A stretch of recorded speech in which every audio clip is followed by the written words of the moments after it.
दरबारातील निवाड्याची सूत्र कुलमुखत्यारांनी स्वीकारावीत।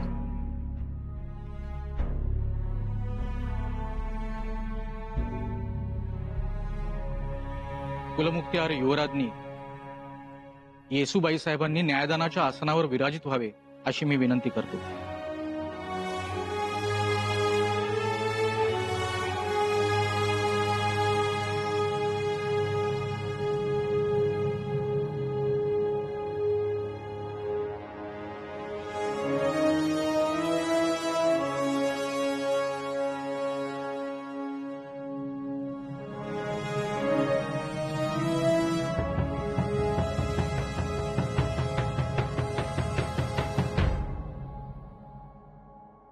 प्रल्हाद पंत, निवाड्याचे कामकाज दरबारी रुजू करावे।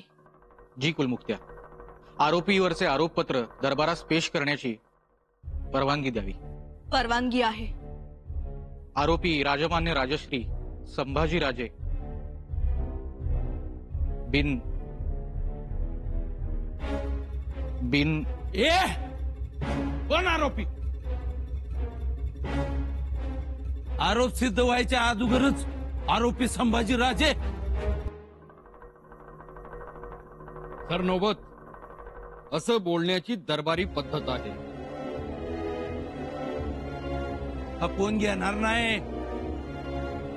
महाराज, तुम्ही ही पद्धत बदला, निदान युवराजांपुरती तरी बदला। ते काय आरोपी नाहीत। अगोदर सिद्ध करा आणि मग म्हणा। हो सरनोबत, ही सरकारी कामकाजाची भाषा आहे। मला पटत नाही। कामकाज दरबारी भाषेनुसार चालू द्यावे। भावनेच्या आधारे कोणीही कामकाजात हस्तक्षेप करू नये।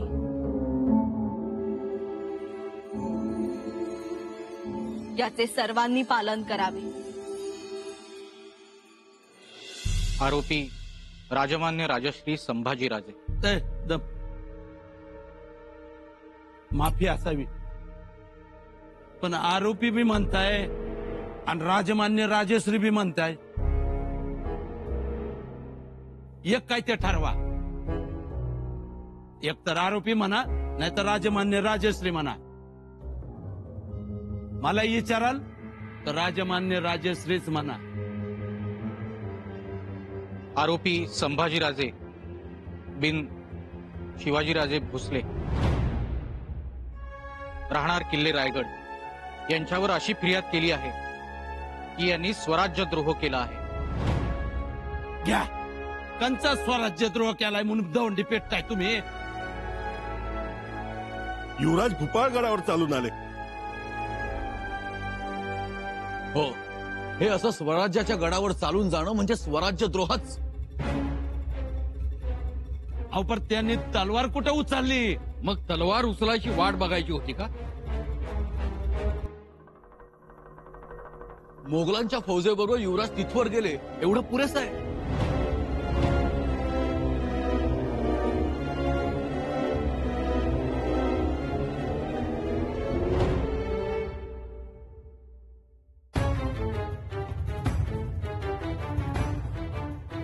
दादासाहेब, त्या दिलेर खानाच्या भूल थापांवर विश्वास ठेवू नका। ठरल्याप्रमाणे आपण स्वराज्यात परत चलावं। अक्कासाहेब, ऐका आमचं, नका थांब। आधीच उशीर झाला।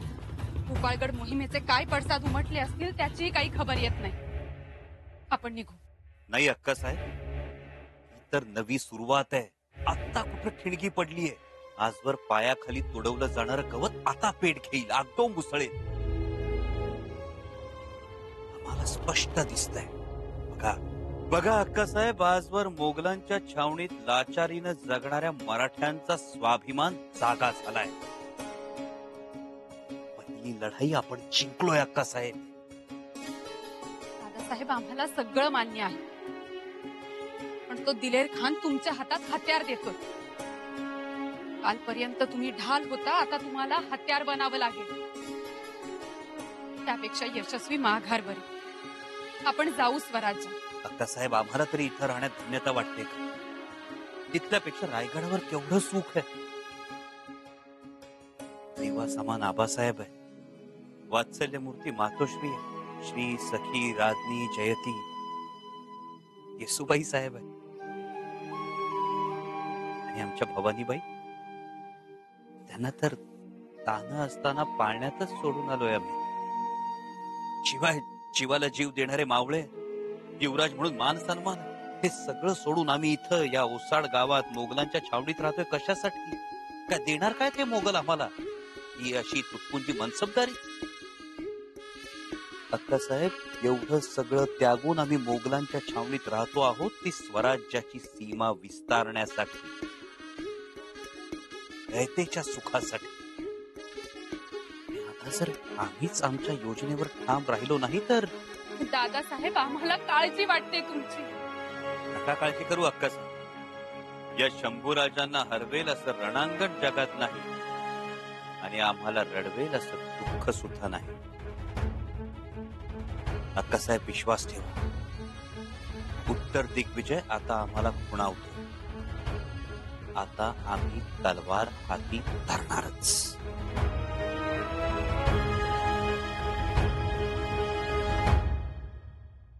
महाराज, मी आपल्याला विनंती करतो आहे, निवाडा निवाड्यासारखा व्हावा, तो एकांगी होऊ नये. निवाडा एकांगी होणार नाही. त्याचबरोबर शब्दावर आक्षेपही घेऊ नये. महाराज, सरनोबत हंबीरराव हे मनमोकळे आहेत, झुंजार आहेत, परंतु रणांगण आणि दरबार यात अंतर आहे. हो, सतत डोळे मोठे केले, दरडावले गेले की त्याचा कामकाजावर परिणाम होणार. हे बघा, मला खोट हेट पटत नाही. जे आहे ते स्पष्ट भाल्यासारखं पाहिजे. सरनोबत, तुम्ही म्हणताय तसेच होणार. ते कुणी खोटं बोलणार नाही, हेट वागणार नाही, परंतु रयतेस एक न्याय आणि जवळच्यांना दुसरा न्याय, अशी भलावड महाराजांकडनं होते, असे चित्र समाजात जाऊ नये म्हणून हा निवाडा. असं चालू द्या, चालू द्या. ठीक. आणि त्याचबरोबर एवढे मोठे स्वराज्य असताना स्वराज्याचा अभिषिक्त युवराजच दिलेरखानास फितूर होतो, स्वराज्याचा गड घेऊन देतो, ही बाब दुर्लक्षित करण्यासारखी नाही.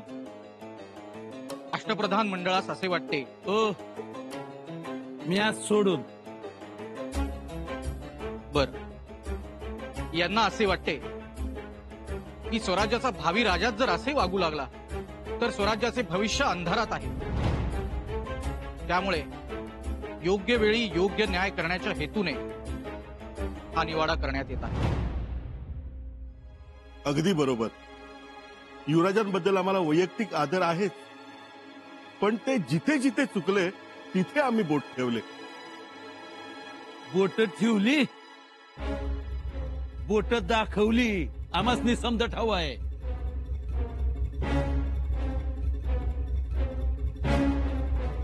निवाड्याचे कामकाज सुरू करावे. त्या अगोदर आम्हाला महाराजांनी अभय द्यावे, म्हणजे सगळ्यांनाच. आश्चर्य आहे, स्वराज्याच्या अष्टप्रधानांना अभयाची गरज वाटावी. महाराज, हा निवाडा नाजूक आहे.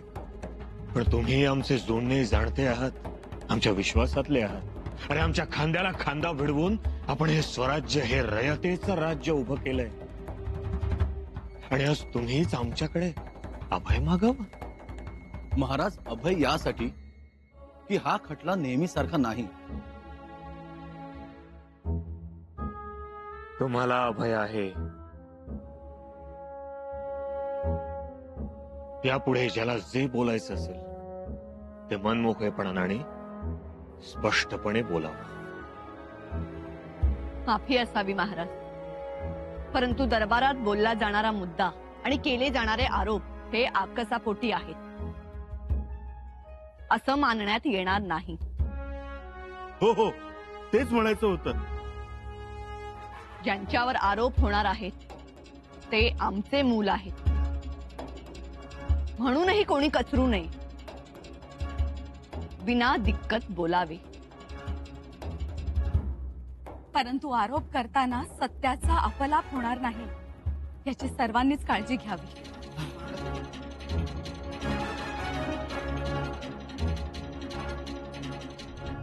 एक गोष्ट सगळ्यांनी लक्षात घ्यावी, या दरबारात अन्याय खपवून घेतला जाणार नाही. याच दरबारात आम्ही फितुरांना कधीही सोडलं नाही, स्वराज्यद्रोह्यांना कधी ठेवलं नाही. यामागची आमची भावना आम्ही पुन्हा पुन्हा सांगतो आहोत. स्वराज्याच्या रयतेच्या अहिताचा विचार करणाऱ्या वृत्ती प्रवृत्ती आम्ही ठेवत नाही. आणि म्हणूनच आम्ही अनेकांचे हातपाय तोडले, काहींचा चौरंग केला, काहींचे तर डोळे काढले, टकमक टोकावरून अनेकांचा कडेलोट देखील केला. कारण एकच, स्वराज्याची धारणा, स्वराज्याचे नियम. त्यातले काही आमचे होते, परके होते, नातलगही होते, पण तरीही स्वराज्याचे नियम हे सगळ्यात महत्वाचे. आज जर शंभूराजे स्वराज्यद्रोही ठरले तर त्यांचाही कडेलोट करताना आम्ही कचरणार नाही.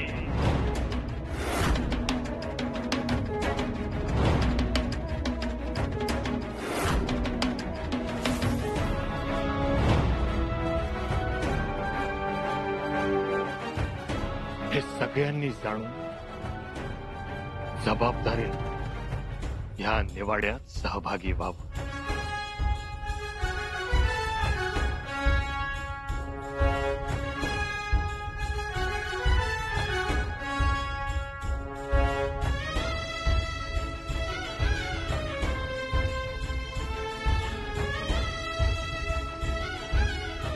बाळाजी, नेवाड्याचं कामकाज सुरू करावं. जी महाराज. महाराज, आज दरबारात आपल्यासारख्या महान विभूतीसमोर बोलताना खेद वाटतो आहे. स्वराज्याचे युवराज स्वराज्यद्रोही आहेत असे म्हणताना यातना होत आहे. यातना तर सर्वांनाच होणार, पण वस्तुस्थितीचाही स्वीकार करावा लागणार. महाराज, या स्वराज्यद्रोहाची सुरुवात शृंगारपुरातून झाली. आपण दक्षिण दिग्विजयासाठी बाहेर पडलात आणि मनमानी सुरू झाली. चारा वसुलीत हस्तक्षेप करून तेथील शेतकऱ्यांना बेकायदा सारा माफी दिली. अहो, निसर्गाने नाडलं आणि तुम्हीच आम्हाला तारलं. हे साफ खोट आहे.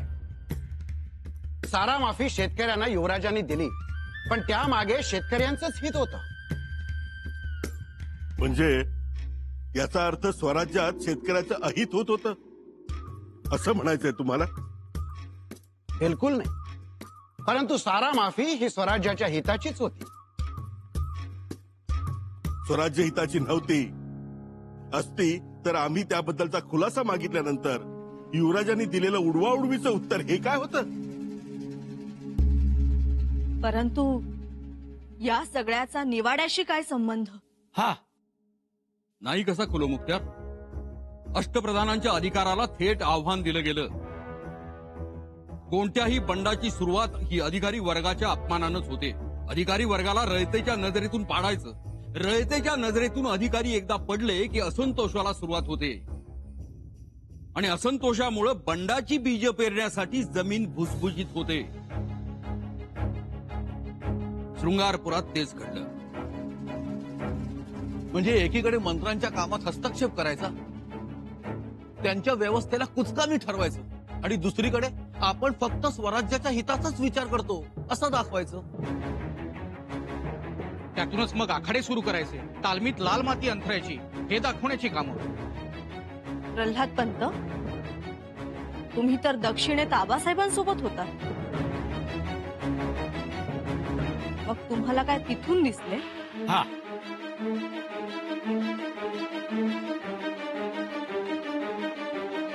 महाराज, या स्वराज्यद्रोहाची सुरुवात शृंगारपुरातून झाली. चारा वसुलीत हस्तक्षेप करून तेथील शेतकऱ्यांना बेकायदा सारा माफी दिली.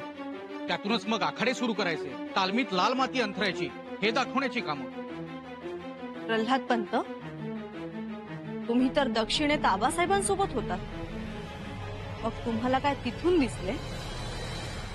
नाहीतरी या गोष्टीचा बोबाटा झालाच होता. ही बाबही कुलमुखत्यारांनी लक्षात घ्यावी. आणखी एक महत्वाची गोष्ट म्हणजे त्यांनी स्वतःची फौज उभी केली. स्वराज्यात स्वतःचा घोडा बाळगण्यासाठी सुद्धा सरकारची परवानगी घ्यावी लागते. असं असताना युवराज यांनी 4000चं अश्वदळ उभं केलं. एवढंच नाही तर प्रत्येक स्वारास युद्ध कलेत पारंगत केलं आणि हीच बंडाची पुढची पायरी ठरली.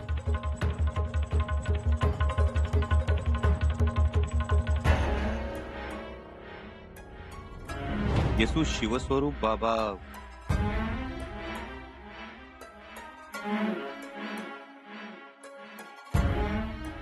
म्हणजे छत्रपती शिवाजी महाराज आपले आबासाहेब. मी चौकशीसाठी गेलो असताना मला उलट उत्तरं दिली गेली. पुन्हा त्या शिवस्वरूप बाबाच्या सांगण्यावरून फौज उभारली गेली. अव मग फौजच उभारली ना, उभारली तर उभारली, त्यात काय एवढं मोठं? हा? आणि शिवस्वरूप बाबा म्हणजे तरी कोण?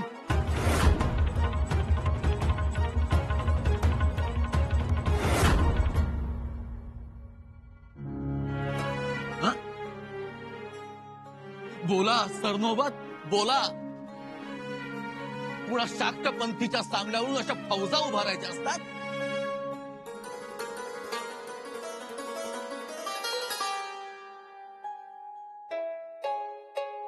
आणि वरून पुन्हा उलटी उत्तर. कोणालाच जुमानायचं नाही. हो, स्वराज्यद्रोहच होता तो. मी तर म्हणतो याही पेक्षा मोठा स्वराज्यद्रोह म्हणजे धार्मिक बाबतीत लुडबुड केली. हो, शाक्त पंथाला अकारण प्रतिष्ठा मिळवून दिली आणि तेही गरज नसताना. आणि होतं कसं, राज्याला जर अस्थिर करायचं असेल तर धर्म, संस्कृती, चालीरीतींवर हल्ला करायचा असतो. धर्मावरच्या श्रद्धा आणि विश्वासाला छेद द्यायचा असतो. धर्मावरचा विश्वास डळमळीत झाला की रयत भांबावून जाते. संकटात धावून येणारा देव प्रत्यक्ष देवळी लुटली तरी धावून येत नाही. हे दाखवून देऊन मोगलांनी रयतेची दिशाभूल केली. क्षमा असावी, परंतु कोणाची तुलना कोणाशी करावी याचं तारतम्य ठेवलं जावं. ज्या मोगलांनी देवदेवतांची विटंबना केली त्यांना शासन करून खंबीरपणे सामान्यांना उभं करणाऱ्या छत्रपतींच्या मुलाबद्दल जर असं बोललं जाणार असेल तर आम्ही इथे थांबणार नाही. उदाहरण साहेब, आपण बसावं.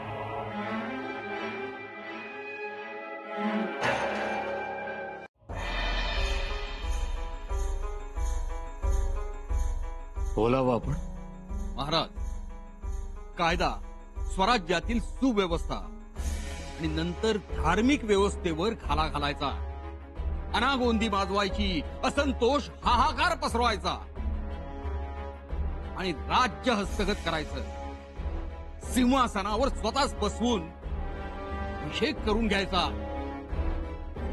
राज्य बळकवण्याची ही जुनीच पद्धत आहे. महाराज, हे अति होत आहे. अति झालं आणि हसू आलं तसं आहे. राज्य बळकवण्याची ही भाषा भरली नाही. पण तसं नसतं तर कलशाभिषेक शृंगारपुरात केला. तो का केला हे जरा तपासून बघा.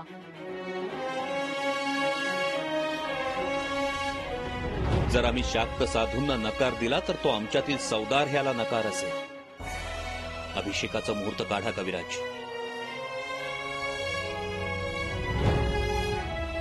शंभूराजे शाक्त पंथाच्या किती आहारी गेले होते आणि सिद्धी प्राप्तीसाठी ते काय करत होते हे आम्ही स्वतःच्या डोळ्यांनी बघितलंय.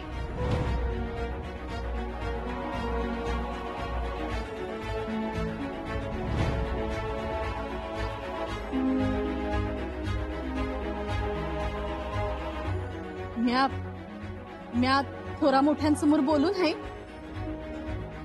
पर सुनबाईनी समद बघितलंय. तेसनी बोलू द्या की. त्या न्यायासनावर असल्याने त्यांची साक्ष गृहीत धरता येत नाही. परंतु महाराज, एकूणच खटल्याची पार्श्वभूमी हेच दाखवते की शंभूराजेंनी शृंगारपुरात आपल्या बंडाचं निशाण उभारलं.